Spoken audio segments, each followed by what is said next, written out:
Números capítulo 13, versículo 16. Mira, yo creo que a nosotros se nos ha pasado un poco este asunto de darle el primer lugar a Dios en todo. Yo lo digo porque nosotros tenemos a diario, yo creo que un desagradecimiento con Dios, con todo lo que Él hace. Nosotros vivimos en una generación en la que es más fácil quejarse de Dios que ver lo bueno que Dios ha sido con nosotros. Nosotros vivimos en una generación donde es muy fácil hablar mal, llámese del gobierno, llámese de los profesores que tenemos en la universidad, y lo peor es que nosotros alimentamos eso. Lo peor es que nosotros como sociedad estamos alimentando una queja constante porque no hemos entendido cómo funciona esto.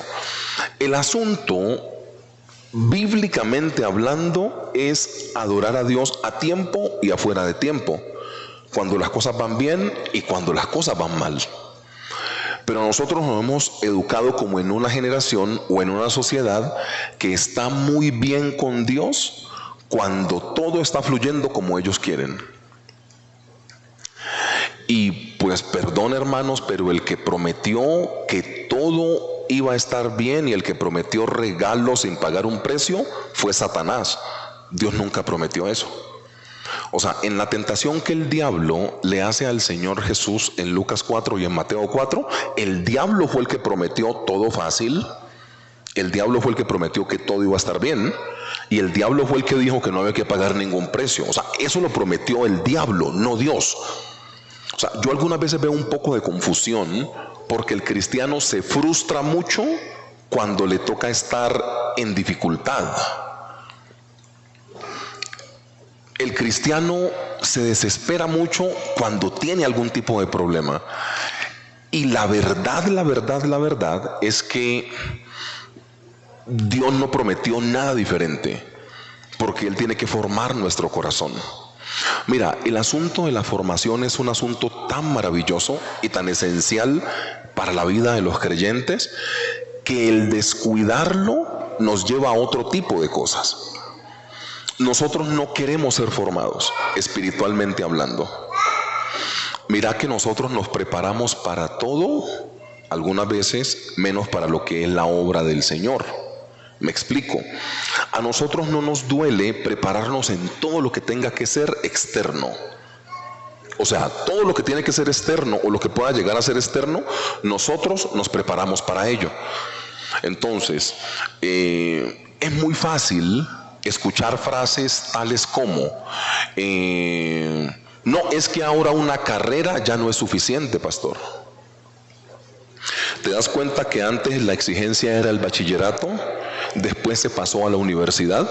Y yo he hablado con gente dentro de la iglesia que dicen, pastor, ahora ya ni la carrera, tenés que hacer una especialización, después una maestría. Y eso explica que nosotros siempre vamos a tener que estar escalando. Pero esa es una escala por fuera, no es una escala espiritual. Me explico, es una escala que tiene que ver única y exclusivamente con cómo me preparo mejor para poder tener un mejor empleo o aspirar a una mejor posición, a un mejor nombramiento o cargo, a una mejor posición económica. Pero eso no es espiritual. Eso es preparación de afuera, por decirlo de alguna manera. Ese ejemplo que te acabo de colocar demuestra que en nuestro corazón sí tenemos la firme y clara convicción de que lo que estamos haciendo, si nos quedamos de esa manera, no vamos a poder hacer absolutamente nada. Yo tuve dos experiencias el martes que tuve que viajar hacia Bogotá. Y una de las experiencias que tuve fue yo estaba en una oficina y en esa oficina estaban hablando dos mujeres. Déjelo, que se va a hacer es un predicador, déjelo que se pase. Y en una oficina estaban charlando dos personas, haciendo un proceso de selección. Y estaba Una era la manager y gerente de la empresa donde yo estaba. Eso pasó el martes en Bogotá. Y otra era como la asistente. Entonces estaban hablando de reclutar gente y de algunas hojas de vida. Y esto que te digo lo digo con conocimiento de causa porque yo escuché. En ese punto, la gerente o la manager le dice a su secretaria: hojas de vida que no tengan estudios superiores, no las admitas. O sea, si vamos únicamente con la carrera normal y no tenemos mínimo una especialización o una maestría, eso ni lo mires. Yo escuché, no me lo estaba inventando. Entonces mira que, no hablando de la parte espiritual, el sistema por fuera nos requiere siempre estarnos superando en todo. Siempre nos estamos superando en todo. Y cuando usted pasa a aplicaciones de hojas de vida, las aplicaciones de las hojas de vida te piden algunas cosas. Tú tienes que tener esto, esto y esto. Y nosotros, para poder adentrarnos en eso, tenemos que cumplir con la expectativa que nos están pidiendo. O sea, si yo quiero aspirar a un cargo y me dicen que para ese cargo tengo que haber hecho un curso de alturas, por ejemplo, usted puede ser miedoso. A usted le daba miedo subirse al camarote de su cama a la parte de arriba. Pero si a usted le dicen que para aspirar a ese empleo tiene que hacer un curso de alturas, seamos honestos, ¿usted qué hace? Hace el curso de alturas. Entonces eso demuestra que nosotros, para las cosas que nos piden afuera, somos muy buenos haciéndolas. Pero cuando el Señor requiere algo dentro de la iglesia y te dice: supérate ministerialmente, avanza un poco en la espiritualidad, ora, congrégate, haz un devocional, clama de rodillas, ayuno, a eso le metemos problema. Con un solo punto grave: que lo de afuera no da salvación, lo de adentro sí da salvación. O sea, a usted le piden que se prepare para cualquier cosa y usted lo hace. Y esa es la mentalidad que yo quiero que nosotros saquemos de personas que tenemos a Dios en el corazón. Nosotros le ponemos problema muchas veces a todo lo de la iglesia. Y yo venía analizando eso y yo decía: yo creo que el corazón de Dios está muy triste porque Dios ve eso en nosotros. O sea, Dios ve que nosotros para afuera sí nos preparamos. Para afuera sí hacemos cualquier tipo de cosa. Sigamos colocando ejemplos. Espero que usted no se enoje. Por ejemplo, a ver, que yo diga, no sé, mira, siento en mi corazón que tenemos que vestirnos muy bien para Dios. Un ejemplo. Entonces, tanto Andrés, que sirve, Carlos Olarte, que es de la Junta, Jair, Jonathan y yo, siempre todos los domingos encorbatados. Y todo el que se quiera sumar al liderazgo viene así encorbatado. No faltará el que diga: pastor, pero pastor, Dios mira es el corazón, pastor. Pastor, en la empresa me toca de lunes a viernes encorbatado, y en la iglesia donde se supone que hay que tener libertad, otra vez usted colocando normas, pastor. En serio, hermanos, nosotros somos así. A lo del Señor le colocamos problema. Si en la empresa se dice que hay que sacar un vestido para ir el primer martes porque ese día nos llega la auditoría de Bogotá, pedimos plata prestada y nos vestimos bien bonitos para la empresa.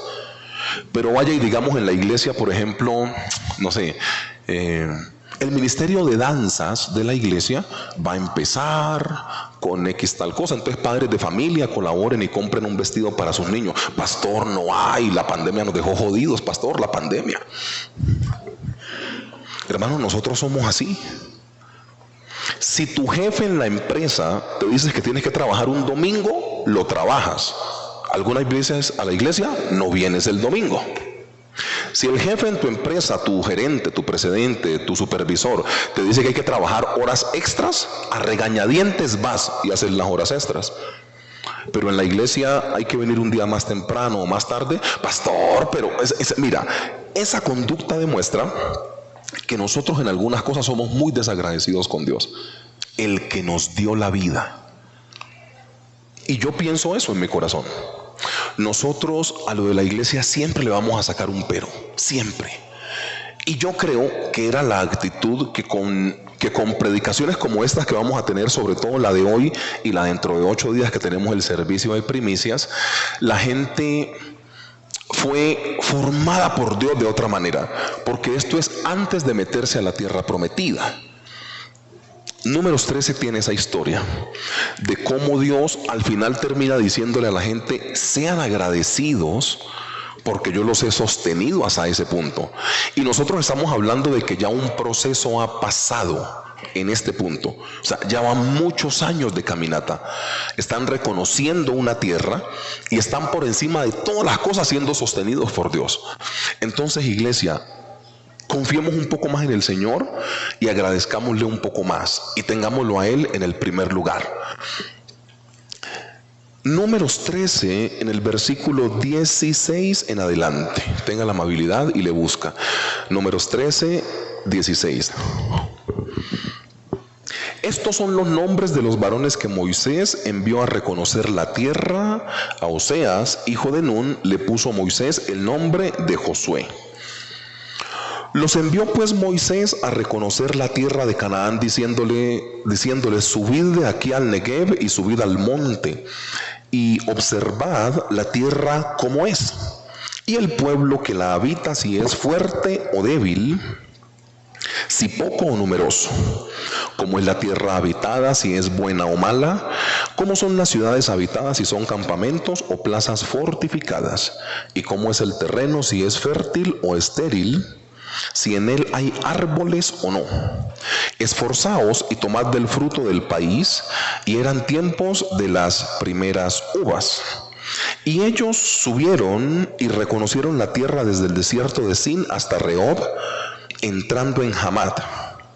Y subieron al Negev y vinieron hasta Hebrón, y allí estaban Ahimán, Sesai y Talmai, hijos de Anac. Hebrón fue edificada 7 años antes de Zoán en Egipto. Versículo 23. Y llegaron hasta el arroyo de Escol, y de allí cortaron un sarmiento con un racimo de uvas, el cual trajeron 2 en un palo, y de las granadas y de los higos. Y se llamó aquel lugar el valle de Escol, por el racimo que cortaron de allí los hijos de Israel. Y volvieron de reconocer la tierra al fin de 40 días, y anduvieron y vinieron a Moisés y a Aarón y a toda la congregación de los hijos de Israel en el desierto de Parán, en Cades. Y dieron la información a ellos y a toda la congregación y les mostraron el fruto de la tierra.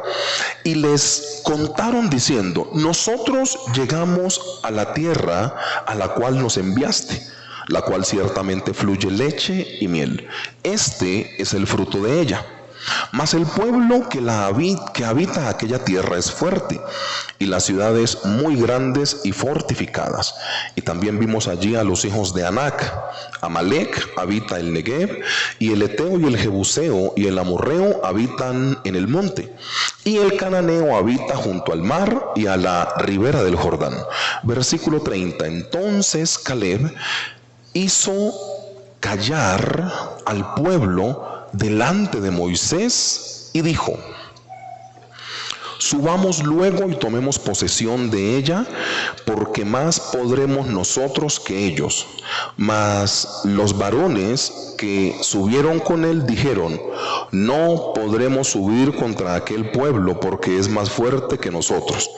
Y hablaron mal entre los hijos de Israel de la tierra que habían reconocido, diciendo: la tierra por donde pasamos para reconocerla es tierra que traga a sus moradores, y todo el pueblo que vimos en medio de ella son hombres de gran estatura. También vimos allí gigantes, hijos de Anac, raza de los gigantes, y éramos nosotros a nuestro parecer como langostas, y así les parecíamos a ellos. Iglesia, la tierra prometida o las promesas que Dios tiene para la iglesia son una gran realidad. Pero una de las grandes realidades también que nosotros podemos tener como pueblo es que nosotros no como que no nos adentramos mucho en este asunto de las promesas de Dios, porque no nos adecuamos o no nos instalamos en lo que Dios ha instaurado para nosotros. Bájale un poquito, Nata, porfa. ¿Qué hacer para llegar a la tierra prometida? De eso vamos a hablar. Y la tierra prometida tiene un solo problema, y lo digo a forma de introducción, que es la queja. En Números 13:32, lee conmigo. Y hablaron mal entre los hijos de Israel de la tierra que habían reconocido, diciendo: la tierra por donde pasamos para reconocerla es tierra que traga a sus moradores, y todo el pueblo que vimos en medio de ella son hombres de gran estatura. ¿Usted se imagina tener este tipo de actitud antes de ir a tomar una tierra?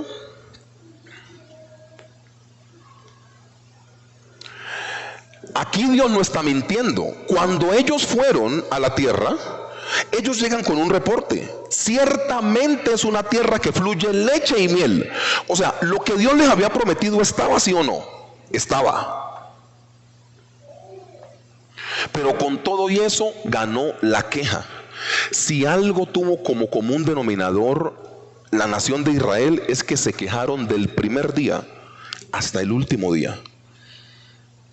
Si algo tuvo la nación de Israel, es que siempre fueron desagradecidos con Dios, desde el primer hasta el último día. Dios en su amor los fue llevando, pero siempre fueron una nación desagradecida. No habían salido de Egipto y ya se estaban quejando.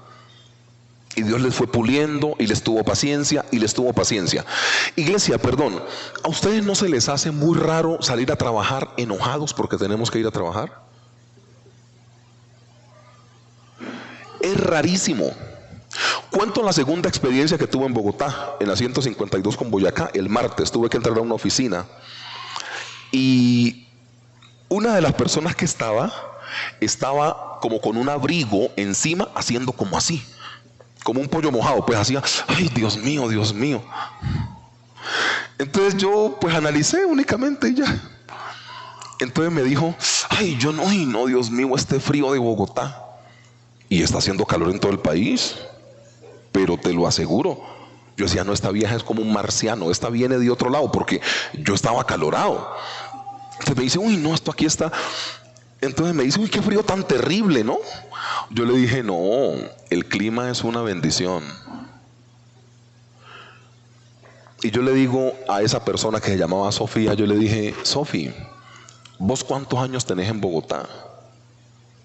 Porque ella es costeña. Me dijo: yo me vine para acá cuando tenía como 12 y tengo como 24. Yo le dije: vos tenés mucho tiempo en Bogotá y has desaprovechado la maravilla que es Bogotá por estarte quejando del frío. Mira, la queja no te deja ver grandes posibilidades. Y si cambias un poco la mentalidad, pues si tenés frío, decirle: Dios, provéeme para unos buenos abrigos de invierno, y antes te pones a estrenar. Es inteligencia en tu oración. Mira, nosotros por la queja hemos perdido grandes posibilidades. Si aquí no aparece Josué y no aparece Caleb, no entran a la tierra prometida. ¿Por qué? Porque unos se colocaron a quejarse. Iglesia, mira, lo que Dios les ha prometido tiene que ser más grande que las fuerzas que ustedes tienen, porque si no, no necesitarían de Dios. O sea, lo que Dios ha prometido no es una cosa que usted pueda llegar, coger y metérselo al bolsillo, porque para eso no es necesario Dios. Claro, ellos cuando llegan y ven esos gigantes y ven que la tierra es dura, esto no es una cosa que carezca de realidad. Esto es muy cierto, pero lo que Dios nos da es así, iglesia. O sea, si usted quiere cosas fácil, póngase a vender drogas, que eso sí le da plata fácil. Que al final usted se va a condenar, creo yo, ¿no? Pero si usted quiere una cosa fácil, haga cosas ilícitas. Pero las cosas tienen que llevar un esfuerzo y tienen que llevar un proceso. Dios no prometió que iba a ser fácil, prometió que lo iba a hacer. Por eso es que yo creo que la iglesia tiene que meterse en lo que Dios ha prometido para poder adquirir o recibir lo que Dios dijo que les iba a dar. Lo que pasa es que nosotros tenemos una mente muy fácil. Muy fácil. En estos días pasaba yo por un almacén de cadena y yo me puse enfrente de todas las bebidas. No alcohol, tranquilos, ¿no? De las bebidas, pues, sí, exacto. Y han sacado cientos de productos que solo es colocar un polvito en un poquito de agua y revolverlo. Seamos honestos en algo, nosotros somos ahora mucho de gaseosas y de cosas de estas. Los que somos más adultos, nuestras mamás no permitían esto en casa. Y era como ese honor, ¿no? O sea, como ese esfuerzo que se venía, que éramos campesinos y que sacábamos la fruta y que veníamos y tal. Y yo me paré, pero es que era una pared grandísima, casi que la mitad de esa pared de atrás, solo de bebidas así, Frutiño, tan Mr. T, yo no sé qué, ti. Y yo decía, Dios mío, eso demuestra que a la gente le gustan las cosas fáciles. Eso demuestra. O sea, si eso te pone a orinar amarillo, no importa. Pero usted se mete esas vainas porque eso no requiere esfuerzo. Eso habilita un poco tu desorden, porque si sos desordenado con el tiempo, ¿qué es lo más fácil? Ay, hagamos una cosa ahí rapidito y chum, para adentro. No, eso habilita tu pereza, habilita tu desorden, y eso demuestra que tenemos una sociedad que no se quiere esforzar. Y las cosas con Dios, iglesia, requieren de tu esfuerzo. Las cosas con Dios no son fáciles. Y yo veo que esta nación de Israel llegan de la tierra prometida, ciertamente fluye leche y miel, sí, lo que Dios prometió, pero les gana la queja. Bendito sea el Señor que puso a Josué y a Caleb 2 o 3 orientaciones acerca de qué hacer para llegar a tu tierra prometida. A forma de introducción, primero es sacar la queja, pero en los puntos de predicación tiene que ver con lo siguiente: no pensar en lo grande de tu enemigo. Lee conmigo Números 13:28. Mas el pueblo que habita aquella tierra es fuerte, y las ciudades muy grandes y fortificadas. También vimos allí a los hijos de Anac. Amalek habita el Negev. El Eteo y el Jebuseo y el Amorreo habitan el monte, y el cananeo, y el cananeo habita junto al mar y a la ribera del Jordán. Si usted sabe un poco de geografía bíblica, quedaba un abismo y las 3 naciones en los otros 3 flancos. O sea, la tierra prometida literalmente estaba metida en un pedazo de tierra que estaba rodeado por todos los enemigos. Pero te das cuenta que así tuvieran todos los enemigos al lado, la tierra sí fluía leche y miel como Dios les había prometido. Iglesia, aquí hay 2 maneras de ver la vida. O te quedas pensando en los enemigos, o te quedas pensando en las promesas de Dios. Y en este mundo de habla hispana, iberoamericano, Suramérica, Colombia, queda muy fácil quedarse con la visión de los enemigos. Queda muy fácil quedarse con el problema. O sea, los higos, las granadas, las uvas que ellos están llevando, es lo que Dios les prometió. Que fluía leche y miel, es lo que Dios le prometió. Pero tenía gigantes. Muchas veces nosotros, por los gigantes que en nuestra vida tiene, desacreditamos lo que Dios ha prometido. Entonces, la adversidad debe ser gigante, porque lo que Dios tiene planeado para tu vida es algo grande. Mira, Dios nunca prometió nada pequeño. A mí me da pena, pero el lenguaje de la iglesita, la casita, la papita y el sueldito es una invención de nosotros. Perdón, pero es así. O sea, nosotros estamos en una mentalidad que todo, no sé por qué, es que yo no sé en qué momento se perdieron como las llaves y la gente empezó a ver otra cosa de lo que Dios dijo acá. Pero hablamos de la casita, ¿sí o no? Hablamos de la papita, ¿sí o no? Y cuando vos lees Deuteronomio 28, te voy a hacer cabeza y no cola, una cosa pero maravillosa.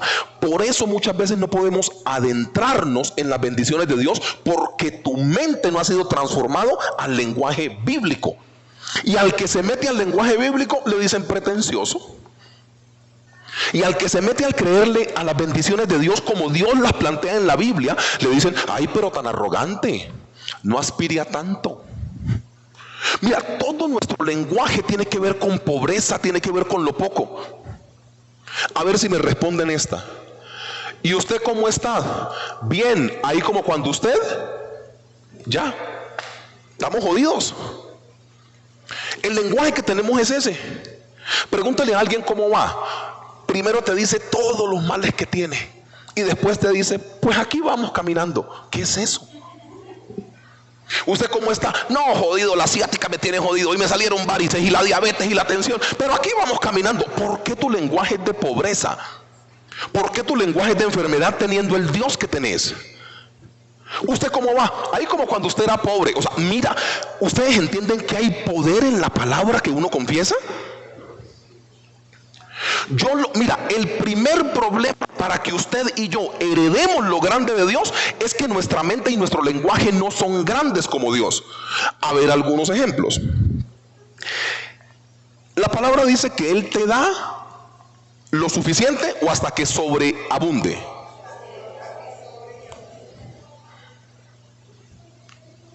La palabra dice que Él te da vida o te da vida en abundancia. La palabra dice que Él te bendice solamente a esta generación, o dice en dos partes, hasta la tercera y la cuarta, y Abraham le dijo hasta 1000 generaciones. ¿Lo dice sí o no? Ok. La palabra dice que lo que intentó robarse el saltón, el revoltón, la oruga y la langosta, Dios lo restituye al 100 por 1, ¿sí o no? Ok. ¿Te das cuenta que tu problema es un problema de mentalidad?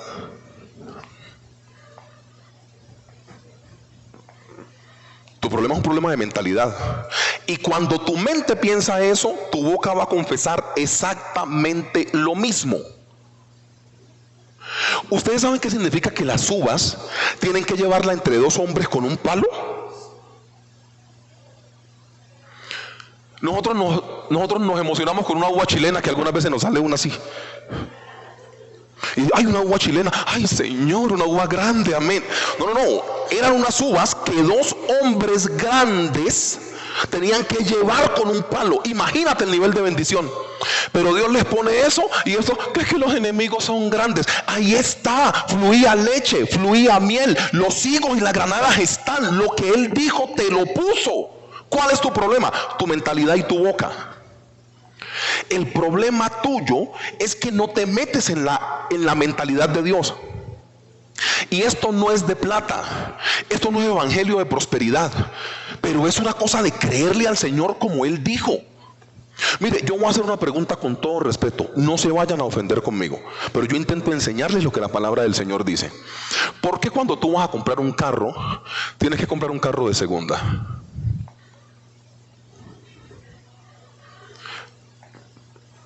Todo lo que nosotros vemos en la Biblia es de renovación. Hablando de todos los temas, Dios renueva todas las cosas, hace nuevo el pacto, Dios hace todo nuevo. Pero a nosotros se nos ha metido en el lenguaje de la casita, la ropita, el trabajito y la papita. Empecemos por un carro de segunda. Y si Dios te lo quiere dar nuevo, es solo una pregunta. A ver, ¿algunas veces te toca uno de segunda? Sí, pero que el argumento no sea el argumento este de, pastor, usted compra un carro de 100 millones y apenas lo saca del concesionario, le pierde 20 millones. No penses eso.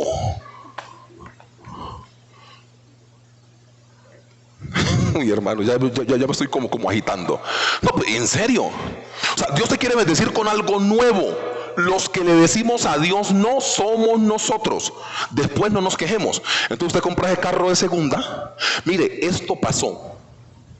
Esto que les voy a contar pasó. Una persona iba a comprar un carro. Me dijo, Pastor Américo, pues usted ha tenido 2 carros, camine conmigo para Bogotá y ayúdeme a comprar un carro. El negocio lo hicimos en el centro comercial, el que hay entrando aquí a la derecha, Santa Fe. Ahí hicimos el negocio. Entonces él llega y me dice, pastor, pues ya consigné una parte, usted que es más grandote, lléveme usted la plata. Le dije, no señor. Pero ¿cómo? O sea, que material negro. o sea, no señor. No, pero pues los fleteros de antes era, me entregas tu dinero y si pasabas la plata se iban. Ahora te matan y te quitan la plata. Le dije, no, lleva tu plata vos, no jodas. Listo, ya, pasamos así. Esto pasó, iglesia. Créame que no le estoy diciendo mentiras. Esto pasó. Vamos al centro comercial, consignamos, firmamos con huella. Bueno, él firmó porque yo no tenía nada que ver ahí. De venida de Bogotá a Tunja, al carro le empezó un ruido. Y lo aceleraba mucho y el carro tenía un ruido. Llegamos acá, fuimos donde el mecánico y después de haber pagado casi 20 millones de pesos por un carro de segunda, porque cuando lo sacas del concesionario ya pierde valor, pastor, siga con ese cuento. Tuvo que meterle como 2 millones de pesos en amortiguadores, en correa de repartición, en bobinas, en bujías, en...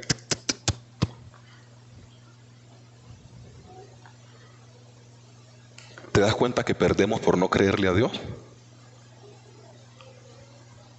O sea, piensa conmigo en eso. Lo que pasa es que nosotros estamos más gobernados por las circunstancias. Nosotros estamos más gobernados por la edad. Nosotros estamos más gobernados por lo que el mundo nos dice que tenemos que hacer. Si la palabra dice en Isaías 55 que usted puede llegar a comprar sin dinero, ¿cuál es su problema con el dinero? ¿Sabe por qué hay gente que no pasa la hoja de vida? Porque la sociedad le dijo que ya estaba viejo.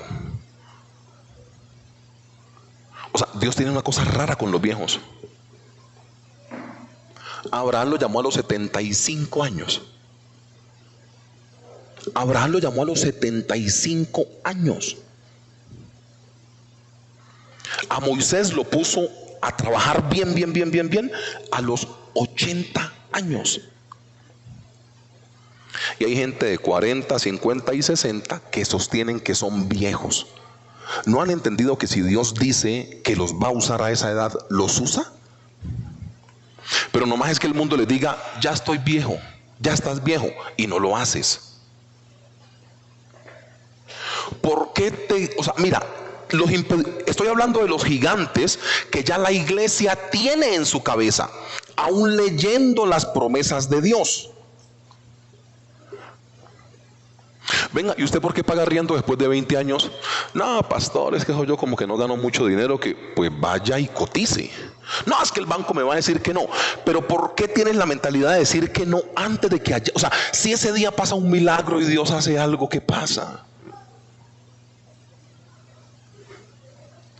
O sea, ¿no has entendido que cuando das el primer paso, le das la posibilidad a Dios de que te bendiga, pero dando el paso, no negándote sin darlo? Yo en esos días hablé con una persona que paga arriendo y le dije, ve, pero vení, vos ¿por qué no vas al Fondo Nacional del Ahorro y empezás a ahorrar? Yo voy a decirles lo que pasó por mi corazón. Sentí ganas de matarlo. Pero ya uno con Jesús en el corazón, ya uno se calma, piensa, Alexito, no vamos a perder la salvación pues por una pendejada de esta. Entonces yo me calmé. No, pero en serio, hermanos, escucha. Y tengo permiso para contar esto, ¿no? No es que sea un pastor chismoso, no. Yo le pedí permiso al tipo para contarle esto hoy aquí. Entonces le digo yo, ve, ¿por qué no vas al Fondo Nacional del Ahorro? El ahorro mínimo es de 100 y pico de mil, y al final de un año, al mes 13avo, te entregan un dinero y colocas eso a 15 o a 20 años y pagás. Lo primero que me dijo fue, pastor, es que si al final me entregan esa plata y yo compro esa casa, meterse a 15 o a 20 años a una casa, pastor. Y ahí ya se me estaba como subiendo algo a la cabeza. Yo dije, ¿cómo hacemos que parezca un accidente? O sea, yo lo mato y ay, se fue al mirador, se fue. Yo le dije, ¿vos me estás hablando en serio? ¿Que cómo haces para...? No, que es eso, quedarse como 15 años o 20 años ahí. Le dije, pendejo, pero tenés más de 40 pagando arriendo. ¿Estoy siendo claro con la ilustración? O sea, no le duele quedarse más de 40 años pagando arriendo, pero sí le duele pagar 15 o 20 años una casa. No, eso es uno empeñarse toda la vida, pastor. Yo le dije, ¿qué estás hablando? Nosotros le vemos el problema a todas las bendiciones de Dios. Hay gente que tiene un problema para cada solución. Entienda la frase. Hay gente que tiene un problema para cada solución. Después me salió por ahí con otro cuento que no, que era que después si la cuota le quedaba muy alta él no podía pagar. Le dije, métase. Cuando usted da el primer paso, Dios respalda ese paso de fe. Lo que pasa es que usted quiere, no, es que nosotros somos degenerados. O sea, nosotros queremos quedarnos en la casa y que aparezca una voz desde el cielo y que nos diga, hijos, Ve a tu cuenta. Hay 400 millones. Ve y compra tu casa. Tan, tararán, tan, tan, tan. Así no funciona Dios. O sea, cuando los sacerdotes dieron el paso, Dios abrió el Jordán. No lo abrió antes. ¿Estamos siendo claros? Tienes que dar el paso, pero te quedas ahí y tienes 20, te quedas ahí y tienes 30, te quedas ahí, tienes 40, te quedas ahí, tienes 50, te quedas ahí, tienes 60, y a los 70, ay Dios, tú no me bendices. Ay papá, ¿es en serio? Teniendo uvas que un racimo lo llevaban entre dos, fluía leche y miel, ¿te colocabas a ver a los gigantes? Quita tu mente y tu mirada de los gigantes y coloca la mente tuya en la leche, en la miel y en las uvas, hombre. Vea, si algo... Pasaron varias cosas en la pandemia. ¿Qué tiempo tengo? Ok. Pasaron varias cosas en la pandemia, pero una de las cosas que pasó en la pandemia es que por más de los muertos y este tipo de cosas, Dios fue bueno con nosotros en la pandemia. Muchas personas perdieron su empleo. O sea, yo tengo en la cabeza algunas personas que perdieron su empleo. Yo las tengo en la cabeza. Y cuando empezó la pandemia que nos encerraron, me llamaron, entraron en crisis. Pastor, ¿qué vamos a hacer? Mire que la empresa recortó personal, pastor, y nos echaron de la empresa. Me contrataban para esto y no nos pudieron contratar. Entonces, claro, la gente entró en pánico. Y yo me los encontré después de que pasó la pandemia. Más gorditos, rosaditos, así con piel de durazno, así pelitos, así en la carita. Y yo, ¿dónde está la crisis? En pandemia seguimos comiendo, hombre. En pandemia pagamos universidad de nuestros hijos. En pandemia seguíamos haciendo mercado. En pandemia había palarriendo. En pandemia seguimos pagando recibos. ¿Y qué vamos a hacer? ¿Y qué? Dígale al que tiene a su lado, calle la jeta. Dígale.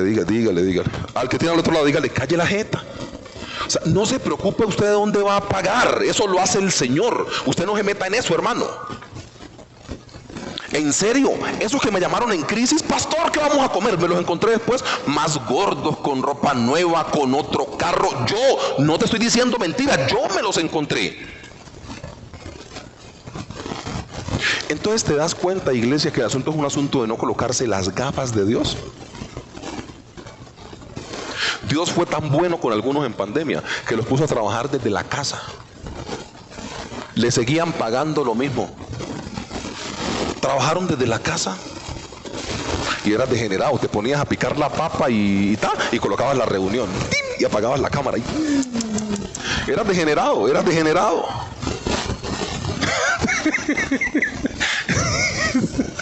Uy, hermanos, que el Señor tenga misericordia de ustedes. No, pero es que mira, es un asunto de conciencia. Los seres humanos cristianos, no me importan los otros, hablo para ustedes, los cristianos. Los seres humanos cristianos somos de mucha doble moral en eso. Cuando el jefe nos pide que nos quedemos 15 minutos más en la empresa, nos quejamos. O ir a trabajar un festivo o un domingo, nos quejamos. Pero en la pandemia se vio el corazón del ser humano. La mayor parte de la reunión con la cámara apagada.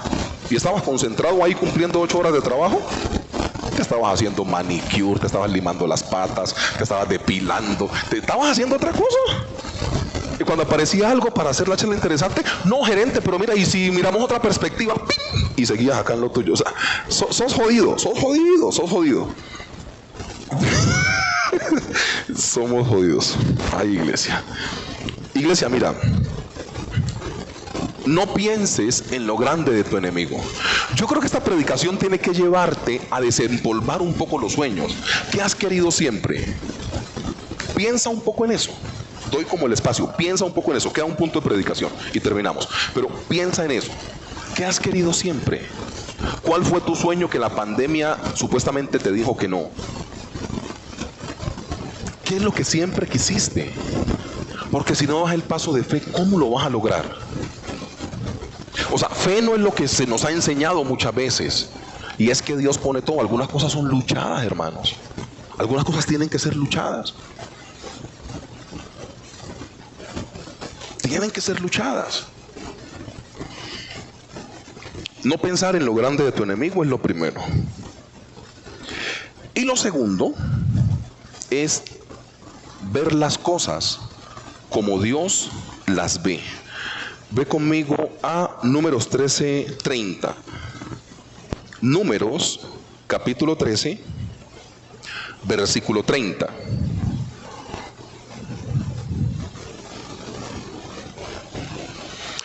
Antes de leer este punto, a mí me entristecen historias que yo leo en la Biblia porque son falta de visión de lo que Dios ve. Por eso tenemos que tener mucho cuidado, sobre todo los que estamos criando niños en nuestra casa, porque algunas veces somos los propulsores o los que apagamos los sueños de lo que Dios nos ha puesto en la casa como hijos.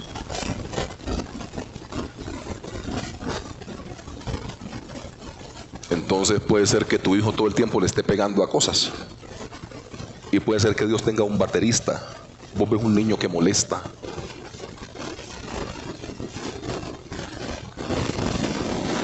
¿En serio? Y uno se desespera con los niños, porque es que ahora son como diferentes. Antes le decían a uno, quédese quieto y quédese callado, usted se quedaba. Ahora usted le dice a un niño, ahora quédese quieto. Ellos trabajan como por antónimos. O sea, quédese quieto, friegan más. No, a mí me decían, quédese quieto, y uno se quedaba quieto. Ahora quédese quieto y se mueven más. Pero dentro de esa hiperactividad, Dios puede tener algún tipo de condición con nuestros hijos. Por eso este asunto de colocarse los lentes de Dios y mirar como Dios ve es de lo que te puede llevar a tu tierra prometida, que es el tema de hoy.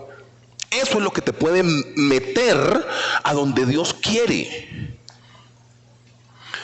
La visión del ser humano es muy corta.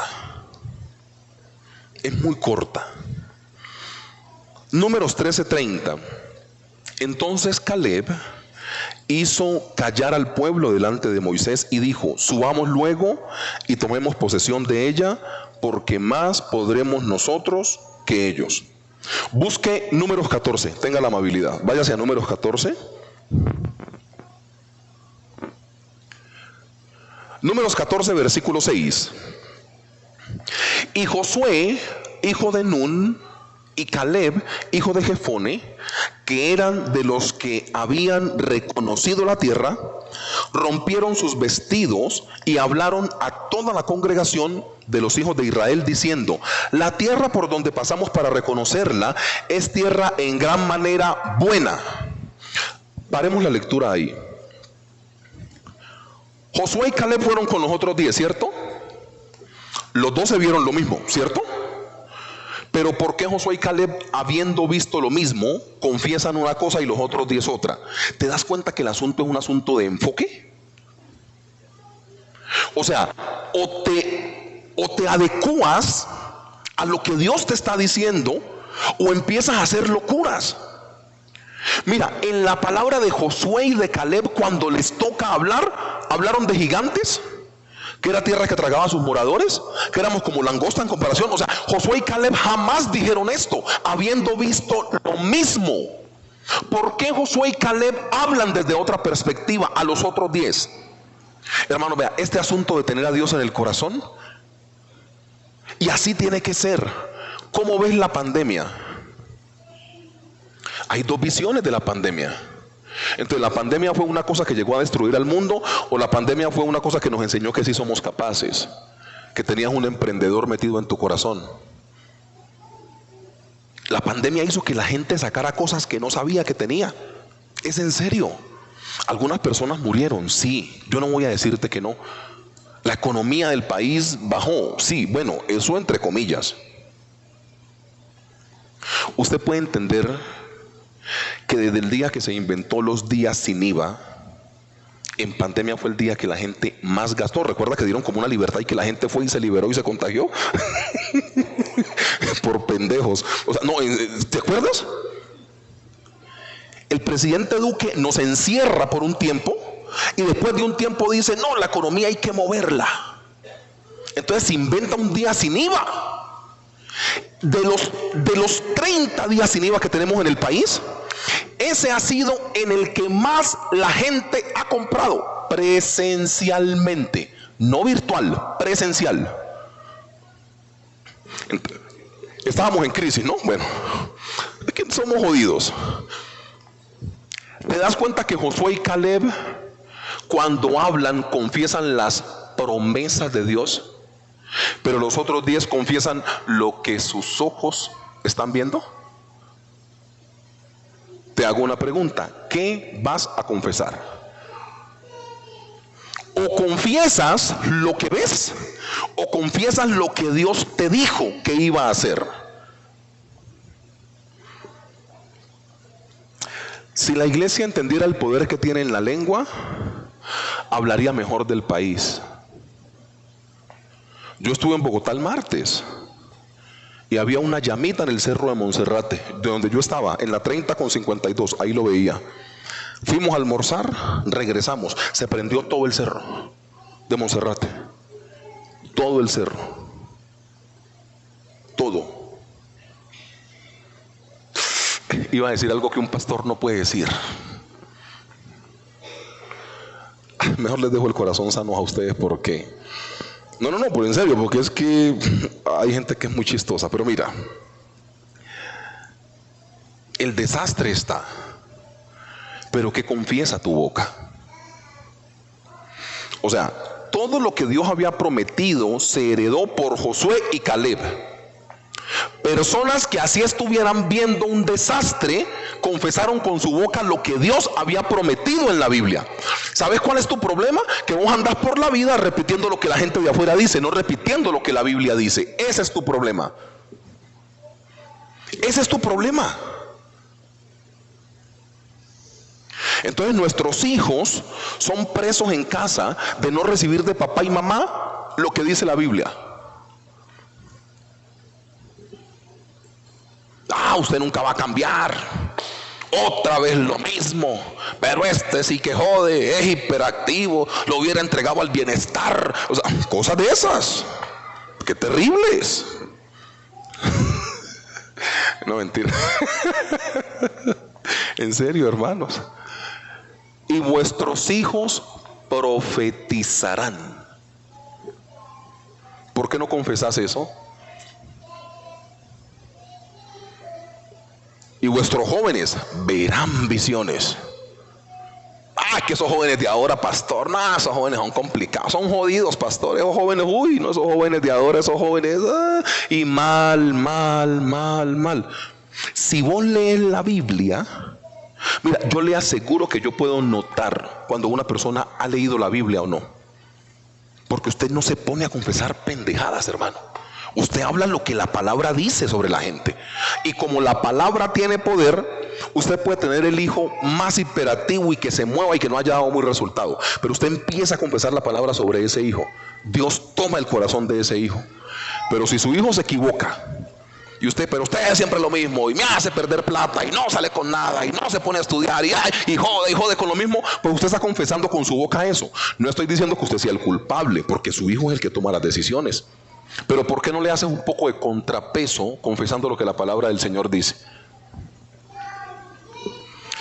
Y uno muchas veces habla de los jóvenes así porque a uno se le olvida que uno también tuvo 20 años y lo tuvieron ustedes, yo no, y un corazón vagabundo. No, en serio. Oiga, pero saben todos dichos malos ustedes, ¿no? No, pero en serio, uno muchas veces habla del joven de una manera, desconociendo que uno cuando fue joven hizo cosas iguales o peor. El punto de discusión no es ese, pero en un asunto de justicia, pues vos tenés que tener un poco de misericordia, porque vos cuando fuiste joven hiciste quizá lo mismo. Entonces, todo padre de familia que diga, ¿y cómo se atreve a decirme una mentira? De adolescente jamás tenés que haber dicho una mentira, si no estás pidiendo una cosa que no diste. A la gente no le gusta escuchar esto, pero es verdad. Esto se trata de confesar lo que Dios dijo. Entonces mira, ¿dónde quedé? Números 14:6, hagamos remembranza ahí. Números 14:6. Y Josué hijo de Nun y Caleb hijo de Jefone, que eran de los que habían reconocido la tierra, rompieron sus vestidos y hablaron a toda la congregación de los hijos de Israel, diciendo: la tierra por donde pasamos para reconocerla es tierra en gran manera buena. Si Jehová se agradare de nosotros, Él nos llevará a esta tierra y nos la entregará, tierra que fluye leche y miel. Yo amo la visión de Josué y de Caleb. No confesaron nada de lo malo que había, porque había. O sea, allá habían gigantes, allá había gente experta en guerra. Estos hacían pan de yucas y almojábanas. Estos no estaban preparados para la guerra. Estos estuvieron presos 430 años en Egipto, y cada vez que salían a pelear, Dios ni los dejaba pelear. No, piensa conmigo. Estos no sabían pelear. Cuando iban estos a la batalla, iban con un cántaro y una antorcha y rompían, y Dios confundía las emboscadas, y entre ellos se mataban y llegaban a recoger el botín. Estos no peleaban. Hubo una pelea por allá de Josué, cuando le levantaron los brazos a Moisés. Estos no peleaban. Y los que estaban allá sí peleaban. Pero estos, Josué y Caleb, cuando tienen la posibilidad de hablar, hablan lo que la Biblia dice, no lo que sus ojos están viendo. ¿Cuándo vas a aprender a confesar lo que la Biblia dice de nosotros? Dice la palabra que somos más que vencedores, pero el lenguaje que nosotros utilizamos sobre nosotros mismos es un lenguaje derrotista. Y todo aquel que toma la palabra y confiesa lo que dice la palabra, le dicen que está alucinando, le dicen que es un exagerado. Pero ¿por qué no adecuar y adaptar el lenguaje bíblico sobre tu vida? ¿Por qué siempre tiene que ser ese lenguaje que te destruye, ese lenguaje que te deja por el piso, ese lenguaje que te dice que no es posible? Iglesia, mire, váyase al Génesis para que usted entienda cómo funcionan las promesas de Dios. Y yo quiero un muchacho soltero ahí que me toque el piano, que me dé guitarra, que me dé algo. Un soltero de esos. Vamos a orar, vamos a ver. Padre Celestial, que la persona que pase allá al púlpito a darme piano o algún tipo de cosa sea un papacito, Padre, que sea bello, hermoso, sensacional. Hecho. No, eso yo tengo fe, mírelo ahí. Obsérvelo.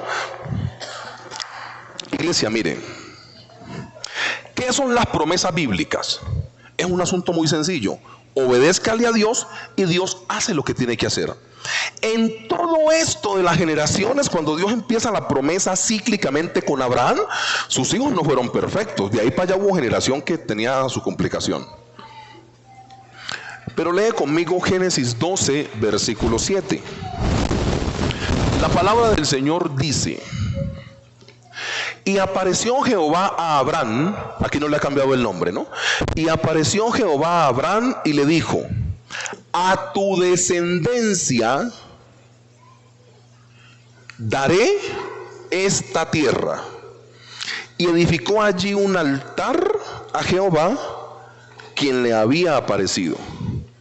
Ustedes se dan cuenta que Dios, cuando interviene con Abraham y le da la promesa, no piensa en Abraham sino en su descendencia. O sea que lo primero que vos tenés que pensar, mira, descendencia como tal es todo lo que se mueve a través de ese espíritu de la palabra que Dios le confesó a Abraham. Porque puede llegar a ser que usted nunca tenga hijos, pero usted sí tiene descendencia. La gente que con su ejemplo usted permea. ¿Estoy siendo claro? Porque puede llegar a ser que usted no tenga hijos. Pues como allí dice descendencia, pues no, yo como que no aplico. No. En la gente en la cual influís, de eso está hablando acá también. Entonces Dios le aparece a Abraham y le hace una promesa. Abraham tuvo un hijo, bueno, no solo uno, pero este de la promesa, por decirlo de alguna manera, ¿cómo se llamaba? Isaac. Vaya a Génesis capítulo 26. Génesis capítulo 26. No se vaya a perder buscando Génesis 26, pues. Génesis 26, en el versículo 2. dice: y se le apareció Jehová. En el primero dice: y se le apareció Jehová a Abraham. Aquí dice: Génesis 26:2, y se le apareció Jehová y le dijo: no desciendas a Egipto, habita en la tierra que yo te diré. Habita como forastero en esta tierra, y estaré contigo, y te bendeciré, porque a ti y a tu descendencia daré todas estas tierras, y confirmaré el juramento que hice a Abraham tu padre. 26:4 se pone mejor. Multiplicaré tu descendencia como las estrellas del cielo, y daré a tu descendencia todas estas tierras, y todas las naciones de la tierra serán benditas en tu simiente. Y el 5 dice: por cuanto yo Abraham mi voz. Repita conmigo eso: por cuanto yo Abraham mi voz, y guardó mi precepto, mis mandamientos, mis estatutos y mis leyes. Iglesia, es claro el mecanismo de herencia. Por cuanto Abraham recibe Isaac. Por cuanto Abraham oyó mi voz, estoy bendiciendo a Isaac.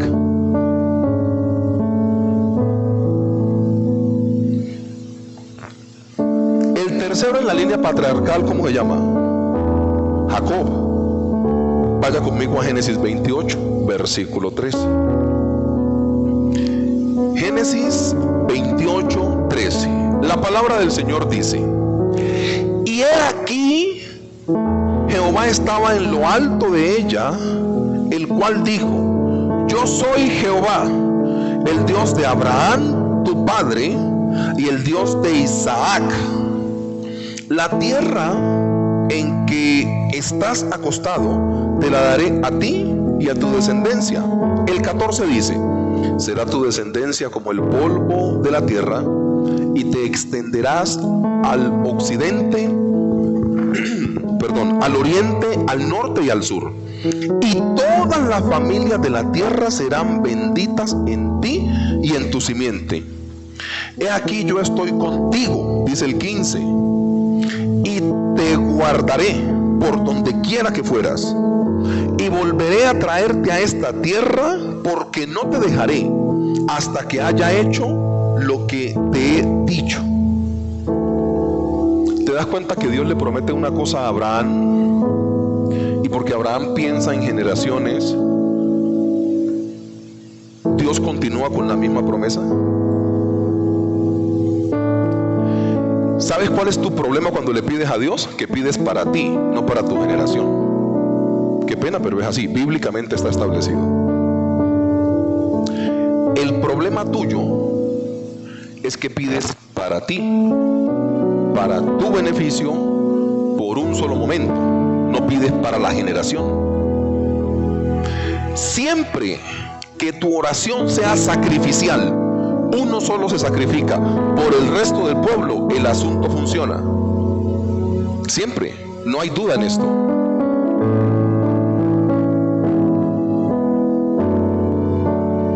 Porque como Dios es un Dios generacional, tu oración no puede ser individual.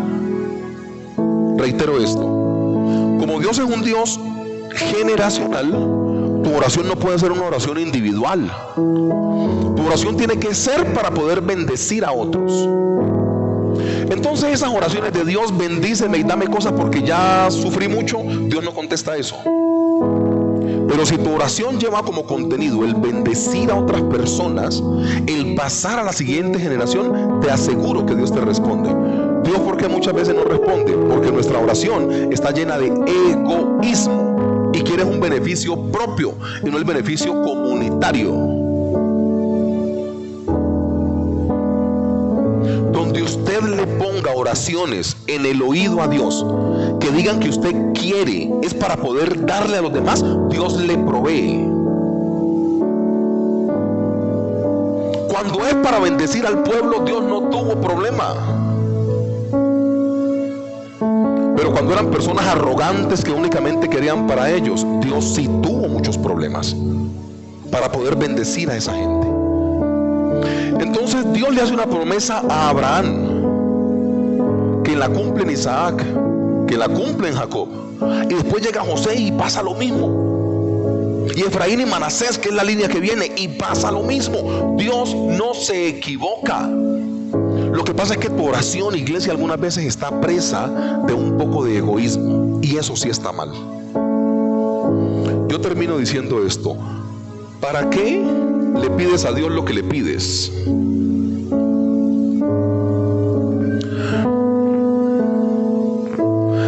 Mire, iglesia, si la oración que nosotros le hacemos a Dios no tiene un alto componente o un alto contenido en sí de poder bendecir la gente, es muy difícil que Dios te pueda bendecir. Es que una casa se puede pedir de dos maneras, un carro se puede pedir de dos maneras, tener mucho dinero se puede pedir de dos maneras, porque todo esto que te acabo de mencionar lo puedes pedir para fortalecer tu imperio o para servirle a la gente. Claro que sí. Cuando uno lee Hechos de los Apóstoles, dice que tenían en común todas las cosas. O sea, eso es que todos se preocupaban por la necesidad de los otros. ¿Y no será que de pronto nuestra oración está siendo una oración muy personal, no grupal y congregacional? ¿Qué motiva tus oraciones?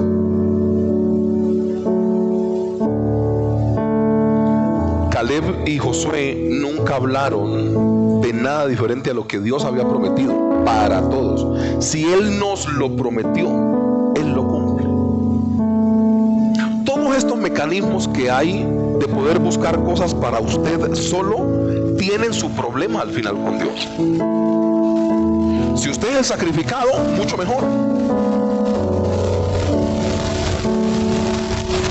Y cuando usted entiende eso, usted entiende que es una bendición sacrificarse por su familia, por los demás, por la sociedad.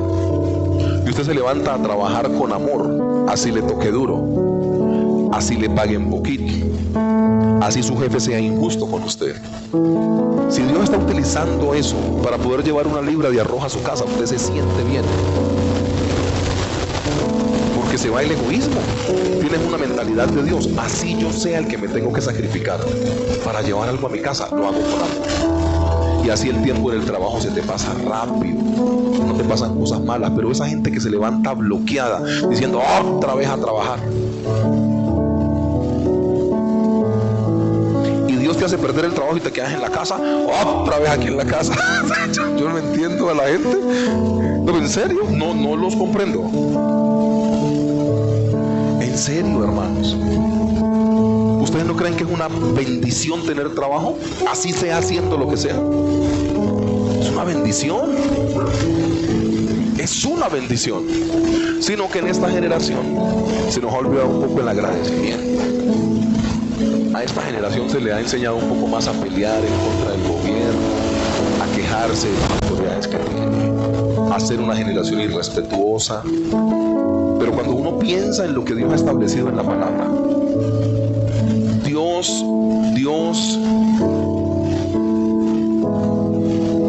recibía unas palabras diferentes de Moisés que de las del pueblo, porque Moisés estaba más cerca a Dios, y el que está más cerca a Dios no se queja.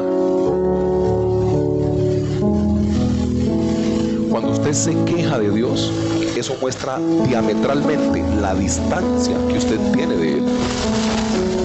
Porque ¿por qué te vas a quejar? La mujer dará a luz, pero el infante es de Jehová de los ejércitos, si es por la crianza de tus hijos.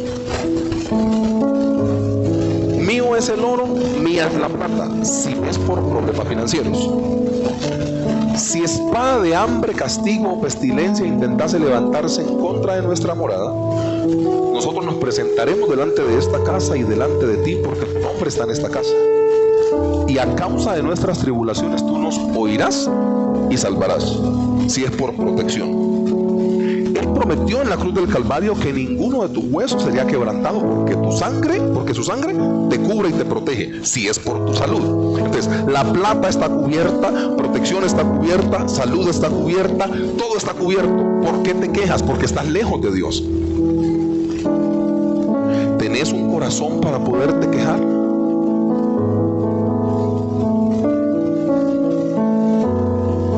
Coloquemos un ejemplo, porque eso hace parte de las bendiciones y de la tierra prometida de Dios. Muchos de los que salimos de acá hoy, a no ser los que sigan pues en ayuno o algún tipo de cosa, hoy deciden que van a almorzar.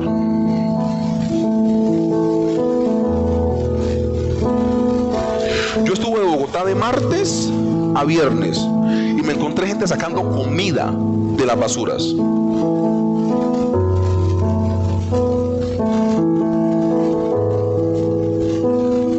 Y hoy usted se va en su carro o habla con su familia. ¿Qué comemos hoy, familia?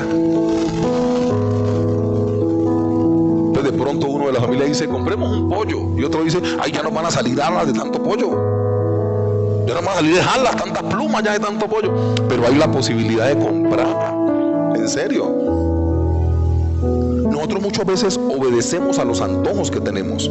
Venga, me antojé como de un buen pescado, mijo, vamos a comer pescado. Y se van a comer pescado. ¿Eso no es bendición para la iglesia? Hay gente que saca su comida de la basura. Mira, nosotros tenemos que ser una generación más agradecida con Dios. Y cuando Dios ve un pueblo agradecido, así le toque duro, porque yo no estoy quitando el desastre. No estoy quitando el desastre. El desempleo crece. El verano tiene fregado a todo el país. Se secaron ríos. Aquí ya Motavita se quedó sin agua. O sea, tranquilo que estamos en un desastre. Pero ¿nos vamos a quedar con los ojos puestos en el desastre? ¿O vamos a adorar al Señor por lo que tenemos?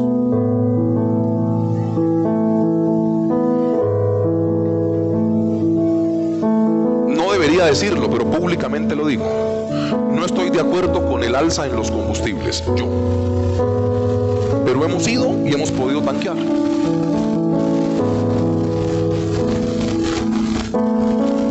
Se me hace injusto, se me hace aberrante, si se quiere, subirle el combustible a un país que lo produce. Se me hace lo más tonto de la vida. Pero cuando vamos a la estación de gasolina, podemos echarle gasolina al carro. Entonces, ¿nos quejamos porque el precio del combustible sube o le agradecemos a Dios para poder tener, para poder tanquear? Es la misma acción con dos perspectivas. Es lo mismo. Es lo mismo. Iglesia, coloquémonos de pie y vamos a orar cada uno en su lugar por algunos minutos. Ay, Dios mío. ¿Qué tenemos?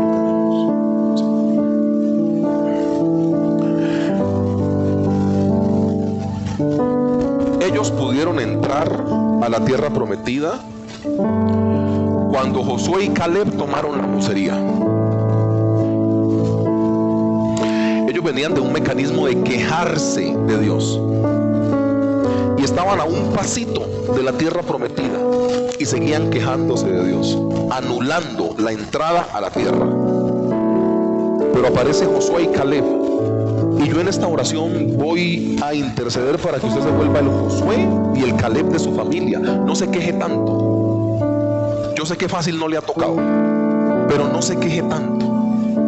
Así usted esté viendo gigantes, así esté viendo todo el territorio rodeado por los gigantes. Porque Dios literalmente le puso a las naciones de más guerra, se las puso en el centro del territorio donde tenían que ir a heredar. Ahí se las puso. Vuélvase en el Josué y vuélvase en el Caleb de su casa. Papá, de manera muy transparente estamos orando como iglesia.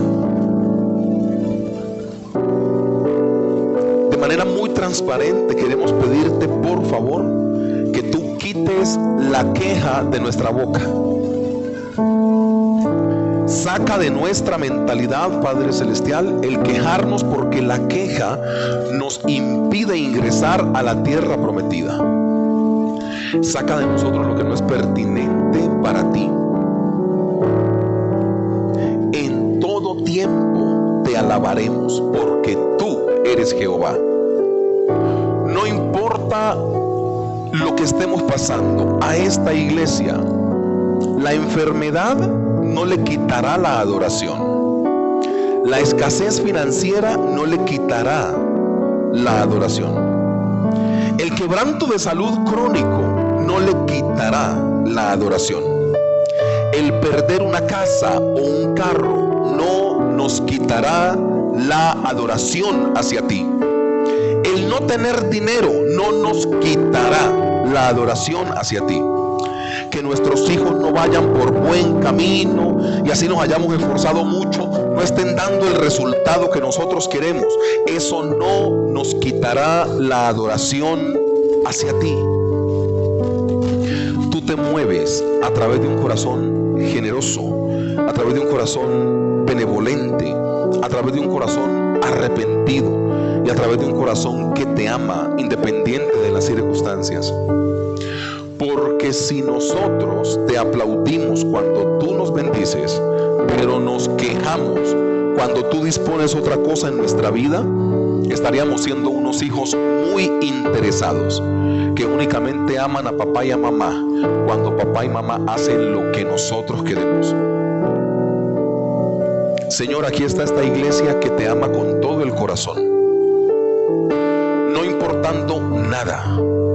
Nosotros, a tiempo y afuera de tiempo, pronunciaremos nuestro amor para ti, sin avergonzarnos, trabajando en lo que tú dispongas, en lo que nos toque, en lo que salga. No nos quejaremos para ir a trabajar, porque a través de eso tú bendices. No nos quejaremos porque estamos trabajando en algo diferente para lo cual estudiamos.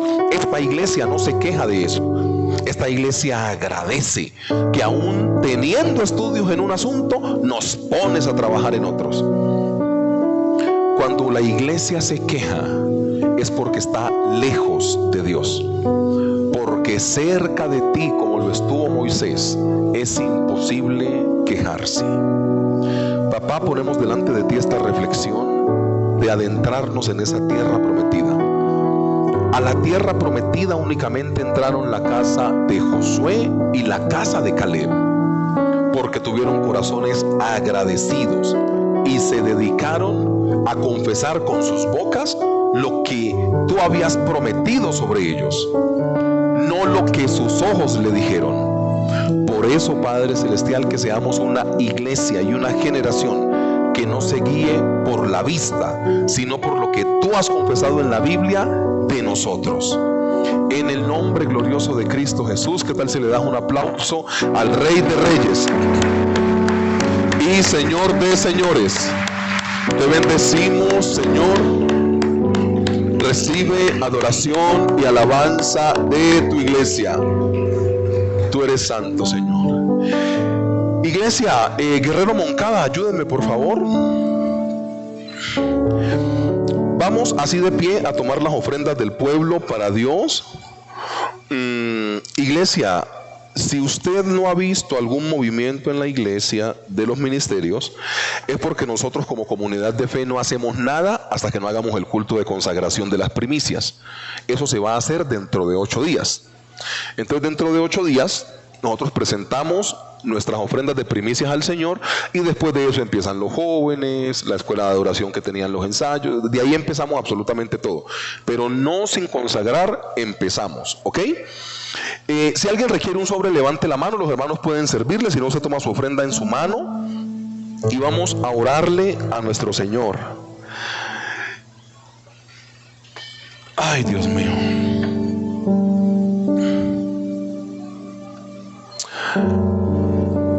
Papá, tu palabra dice en el proverbio que tú eres el que nos da el poder para hacer las riquezas. nosotros hemos venido a este lugar, Padre Celestial, y queremos honrarte con parte de lo que tú has puesto en nuestra mano.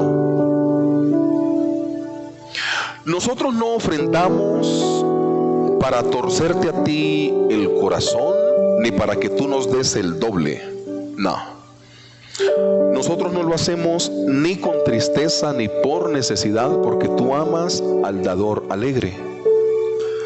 Lo hacemos únicamente por agradecimiento, porque si algo hemos tenido nosotros es que somos bendecidos por parte tuya.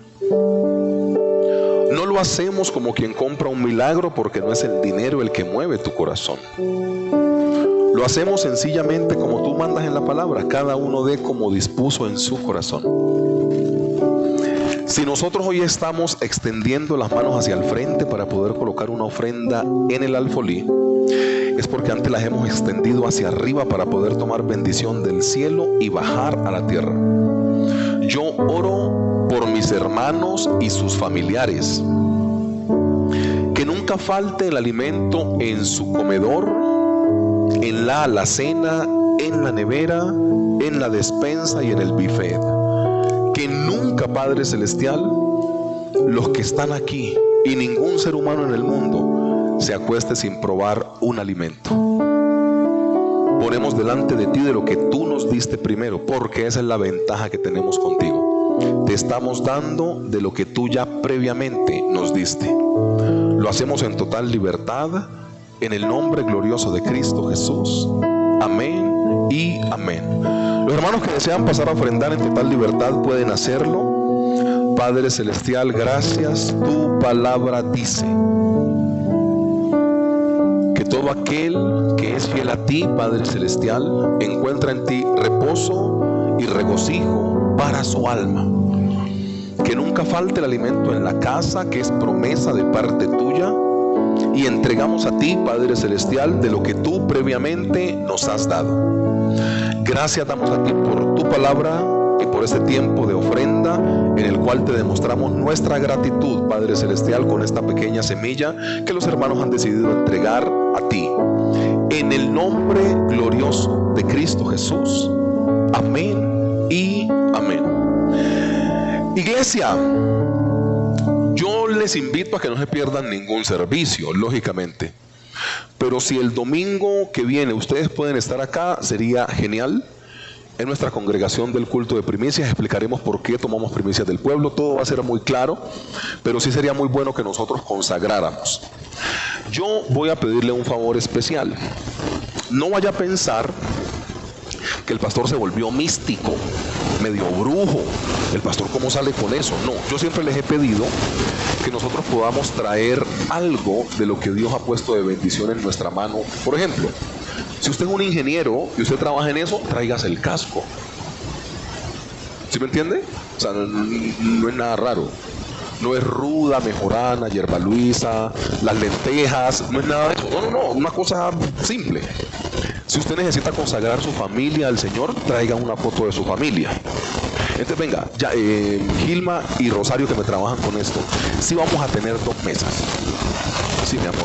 Una mesa va a ser para la consagración de las primicias, lo que la gente da de ofrendas al Señor y eso, y otra es para las consagraciones. Entonces, si usted tiene ese tío que es como borrachito, que usted dice, mi tío Juan necesita de Cristo, imprima una foto de su tío Juan y lo trae y lo consagra, y vamos a ungir toda esa mesa, ¿ok? Entonces, hazlo con tu trabajo. Si trabajas vendiendo esferos, trae un esfero y lo pones en la mesa de consagración y oramos. Entonces, lo que yo intento hacer es que, como la primicia marca una temporada y es bendición sobre esa temporada, trae algo con lo que trabajas y oramos por eso. Entonces, ojalá lo puedas hacer de esa manera. Si no, no hay problema, hay libertad, ¿ok? Iglesia, Dios les bendiga. Salúdense por favor con mucho cariño y que estén muy bien. Bendiciones.